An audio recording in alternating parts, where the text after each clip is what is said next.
Next on Worcester News tonight, a central Massachusetts school forced to close during the first few weeks of school from mold. How parents are reacting. Plus, 17 years later, first responders remembering the victims of the September 11th terrorist attacks.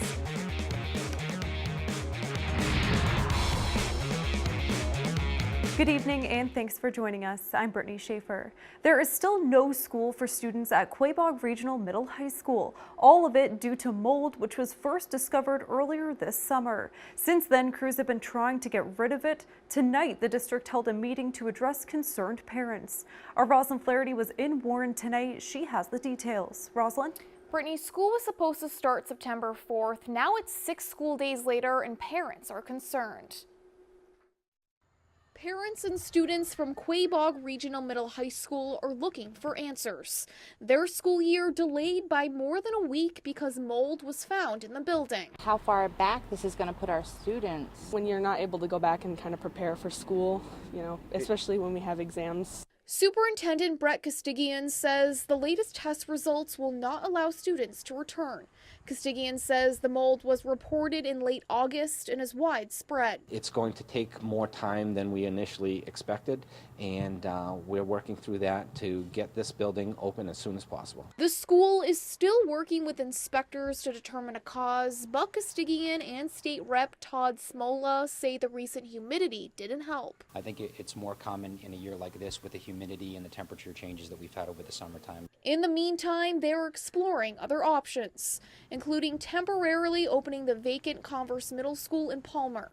The community was able to voice their concerns at a meeting Tuesday night. Right now, it's a 25-minute drive from West Brookfield. That doesn't include bus stops, so they're now looking at about a 45-minute to an hour bus ride. I wouldn't be opposed to it at all. I think it'd be, something new. All say the main concern is the safety of the students. My child does have asthma, so mold is a big factor, and I'd rather them take care of it completely. We're going to do everything possible to make sure that we have a safe learning environment for our students. Now, the superintendent says the students will have to make up the days and says he's hoping to get the students in the school in Palmer by Monday. Rosalind Flaherty, Worcester News Tonight. Berlin police are asking people to be vigilant after a bear is seen multiple times in the area.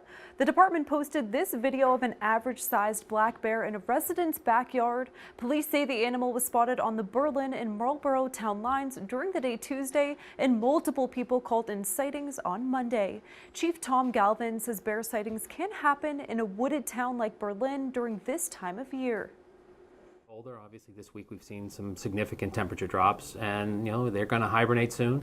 The apples are out.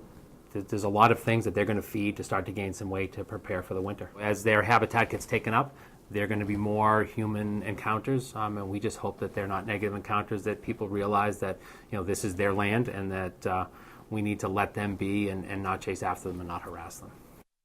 Galvin says to take down bird feeders and keep trash and clothes to avoid attracting bears.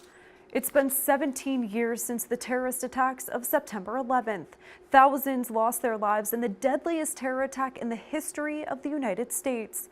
Today, firefighters throughout central Massachusetts remember those who died in the tragedy. Our Cam Jandro has more.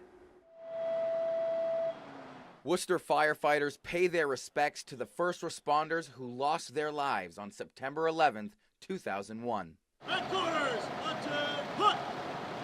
Firefighters stood at attention outside the Grove Street headquarters at 9:59 a.m., the time the South Tower of the World Trade Center collapsed. This is a testament of what the fire service is, but they were in there making a giant rescue, so they ended up getting tens of thousands of people out of that building. Spencer Fire Chief Robert Parson played high school football at David Prouty with Brian Sweeney. Sweeney was on United Flight 175, which flew into the South Tower. He was one year ahead of me in school, but we were friendly. We knew each other very well. It's kind of a devastating thing that I think about every year. Nearly 3,000 people were killed in the attacks. 343 were firefighters. Parsons, who was the East Brookfield fire chief at the time, still has vivid memories of 9/11. It was a beautiful day. Probably the bluest sky that you can remember. It's hard. A piece of the Twin Towers stands outside the Westboro Fire Department. For Lieutenant Dan Hare, the fragment of an I-beam is a daily reminder of the sacrifices made 17 years ago. It kind of keeps us tied in all year round to that tragedy, and plus it hit the fire service big that day, and we always remember the civilians that were hurt. Fire stations across central Massachusetts flew flags at half-staff, a visible symbol to remember the tragic events of September 11th. You know, we keep them in our thoughts every day. This is one of the largest attacks on our country ever, that people do remember it forever and ever. Cam Jandro, Worcester News Tonight. A Northbridge man is charged with burying a dog alive is free on bail Tuesday after his arraignment in Uxbridge District Court. Northbridge police say they're receiving messages about why he was given bail, but say it's not their decision. Our Chandler Walsh has the story. Richard Picard appears in court Tuesday, charged with animal cruelty. Police say the 24-year-old Northbridge man buried a dog alive. Mr. Picard was taking care of a dog that belonged to his ex-girlfriend's family. At some point he told her he no longer wanted the dog. Prosecutors say Picard told people the 17-year-old Shih Tzu Chico had died and he buried the dog in his backyard. They heard the dog whimpering in the ground. They dug the dog up, brought it to Sutton Animal Hospital. They brought it to Tufts Veterinary Hospital. Chico was in poor condition and had to be put down. Following his arraignment, Picard was released on $1,000 bail. On Facebook, Northbridge police write they've been receiving colorful messages and phone calls about the case. The department says they are not responsible for setting bail.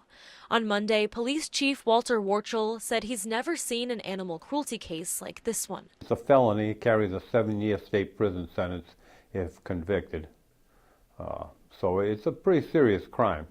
Shelley Bernard and Dave Nozzolillo say they love animals and are still shocked by what happened in town. I don't know why anyone would own a pet if they're going to be that mean to it. It just doesn't make any sense, but you hear about it all the time. Bring it to a shelter, do something more humane, but to cause that kind of horrific violence is just, I can't understand it. I really can't. And that was our Chandler Walsh reporting. Assumption College unveiling a new center Tuesday where students will be able to explore global opportunities. The Global Studies Center will help students connect with the world by creating a space to discuss studying abroad in global study classes. The new center comes after recent developments on campus, like the addition of a nursing program and the new Sotzes Family Academic Building. The college says they are constantly working on ways to attract new students. Director of the Global Studies Center, Kevin Hickey, has taught at Assumption for 40 years and says most colleges in the area don't have a global studies program like theirs. We're finally making it more prominent. It is something you don't find everywhere, and we have one of the oldest programs in the country. The Global Studies program in the Center for Global Studies is paramount to me right now, not only to make that work, but make the college more attractive because of it. We're always looking for new ways to respond to students' needs. I process surveys that come back from students all the time, and they're always letting us know what kinds of things that they're interested in, what majors they want to see. The center will also be used to help international students.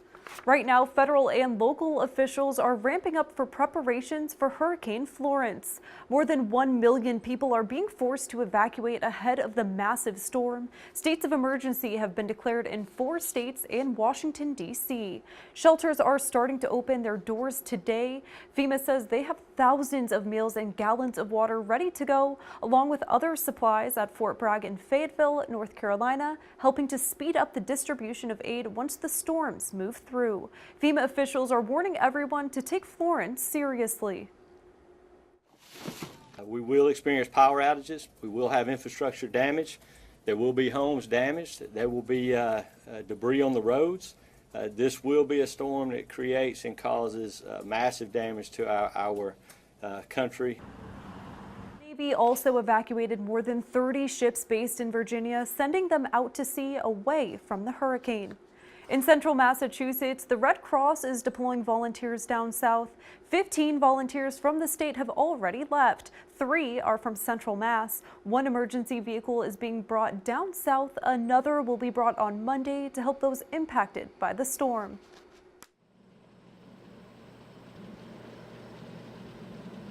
They're starting off in Durham.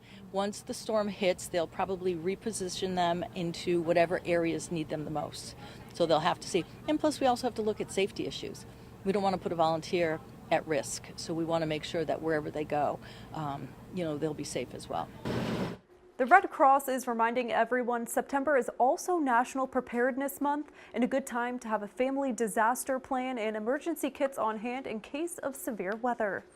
We're also now hearing from people arriving in Boston from the southeast who are getting out of the path of Hurricane Florence. Malcolm Johnson reports from Logan Airport.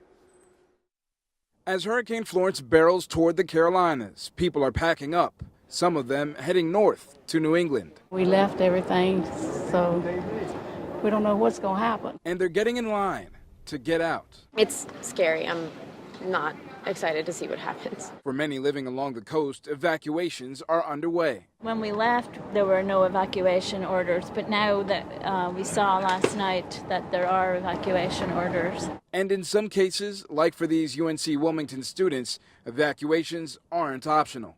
They issued a mandatory evacuation yesterday, starting today at noon. The school, only 5 miles from the coast, prompting these classmates from New England to come back home. Everyone has to leave campus, we're not allowed to stay there at all. And everyone that I know from work and everywhere is just leaving because it's just so dangerous to be there. A dangerous storm with an uncertain path that remains unpredictable.